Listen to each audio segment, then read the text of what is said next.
Dernière étape du Tour Poitou-Charentes, tu as battu du coup Marc Sarrault qui était parti pour gagner toutes les étapes. Comment tu sens la victoire? Ouais, c'est une grande satisfaction parce que cette année j'ai eu pas mal de frustration. J'ai tourné autour à Dunkerque, à la Mayenne et voilà, j'étais pas patient dans les 200 derniers mètres. Là aujourd'hui, j'ai attendu le bon moment. La première étape, je casse ma roue dans les 400 derniers mètres, donc j'étais un peu frustré. La deuxième étape, je suis tombé à 200 mètres de la ligne.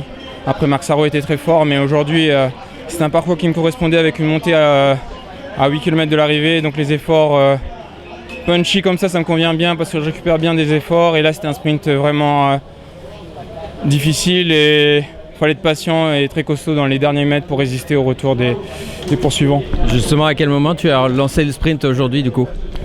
J'ai lancé à 150 mètres de la ligne et après, je ne me suis pas retourné. Tu t'es débrouillé un peu tout seul, tu as eu quelqu'un pour te lancer. Enfin, nous, le sentiment qu'on a, c'est que tu t'es faufilé un peu.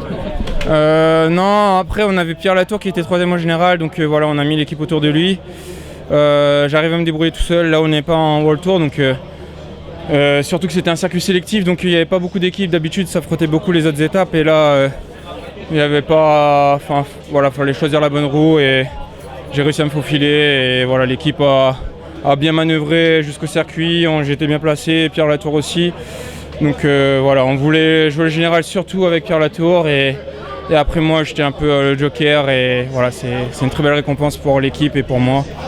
La physionomie de l'étape a bien joué en ta faveur. Ouais, voilà, c'était je pense un scénario avec pas mal de suspense, avec un coureur qu'on reprend à 2 km. Avec la difficulté, je connaissais parce que j'ai fait Futuroscope en amateur il y a presque 10 ans.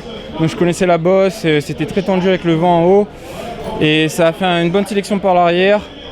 Après, je sentais qu'il y avait pas mal de coureurs qui commençaient un peu à être pendus. Moi j'étais frustré là, des dernières étapes, donc c'est vraiment au mental que j'ai été chercher la victoire. Et voilà, je tiens à remercier mon équipe et surtout ma famille qui m'a beaucoup soutenu cette année. Et voilà, c'est une récompense pour eux.